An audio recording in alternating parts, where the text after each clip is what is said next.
Hello and welcome back, dear friends. It is truly a blessing to share this moment with you again on our journey into the profound and radiant heart of the Buddha's teachings. If you're someone who's ever wondered whether wisdom is just about knowledge or if there's something deeper, something transformational, then today's video is going to open a door you didn't even know existed. Our focus today is on a question that lies at the core of Buddhist philosophy. What is the true wisdom of the Buddha? And how does the Lotus Sutra unveil the difference between real and expedient wisdom? These two aspects of wisdom, real wisdom and expedient wisdom, are like two wings of the same bird. Without one, you cannot soar. Without understanding both, your spiritual path remains incomplete. But when you grasp how they work together, something inside you shifts forever. Let's begin by considering the common idea of wisdom. Most people believe wisdom means knowing a lot: philosophy, scriptures, techniques. Some even think it's about having special insights that set you apart. But real wisdom, in the Buddhist tradition, is something much more subtle and sacred.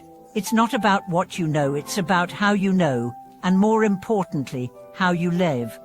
In the Lotus Sutra, the Buddha presents one of the most profound teachings ever given.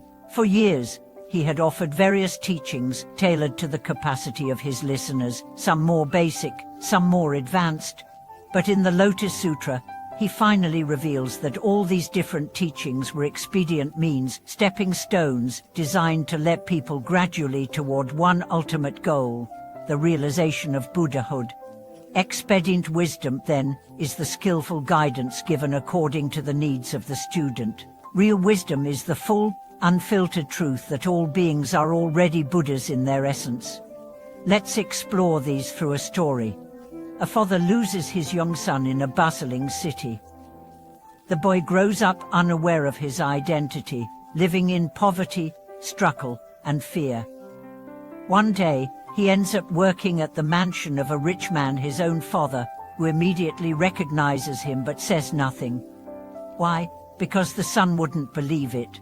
He's too broken, too ashamed. So the father hires him, trains him, slowly gives him more trust, more responsibility. Years pass. Finally, when the son has gained dignity and confidence, the father reveals the truth. "You are not my servant. You are my heir." This is what the Buddha does in the Lotus Sutra. He tells us, "You thought you were ordinary. You thought you were sinners, seekers, wanderers, but you've always been my children. You've always been Buddhas. You've just forgotten." Expedient wisdom is the training. Real wisdom is the truth, and both are necessary. The problem arises when people confuse one for the other. Some cling only to expedient wisdom, stuck in rituals, rules, external forms. They chant, bow, read but never awaken. Others chase real wisdom too early, talking about emptiness, non-duality, or the illusion of self without grounding, without practice. They get lost in concepts, detached from life. But when the two are united, the path becomes luminous. The Buddha was a master of balance. He never gave more than a student could handle. He never withheld what a heart was ready to hear. His wisdom wasn't cold intelligence, it was a living compassion, a mirror that showed each person the truth they needed at that moment.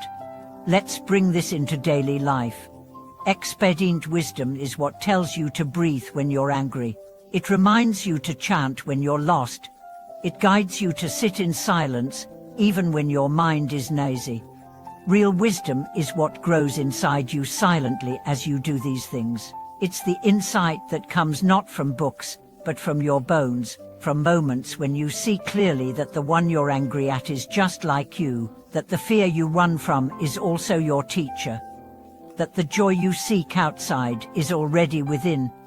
Another way to understand it: expedient wisdom points to the moon. Real wisdom is when you see the moon.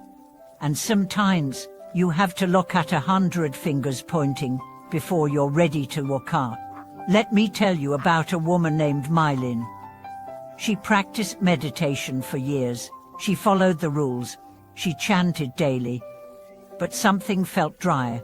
She became critical of others, proud of her discipline. One day, a teacher said to her, "Your practice is like a river with no source." She was stunned. Then he added, "You follow every step, but you don't know where you're going."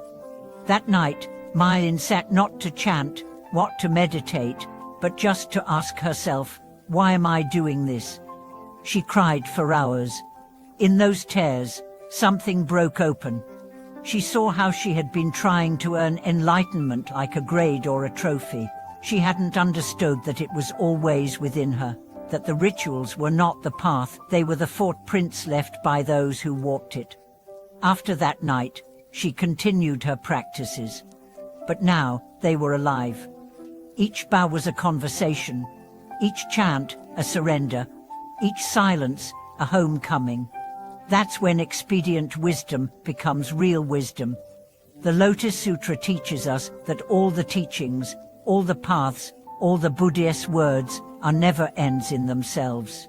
They are vehicles, boats to cross the river.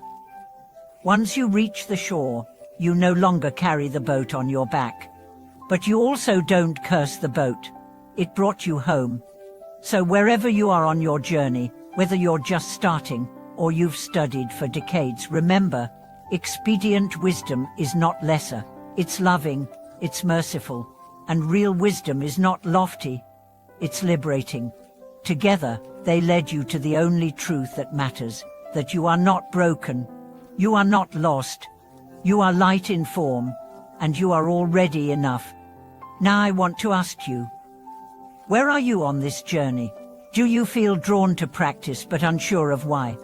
Do you seek truth but feel overwhelmed by teachings? Share your story in the comments. Let's walk this path together, with both humility and insight. And if this message touched your heart, please like, subscribe, and share it with someone you love. Thank you for watching this video. May your wisdom grow clear, and your heart return to its original brightness.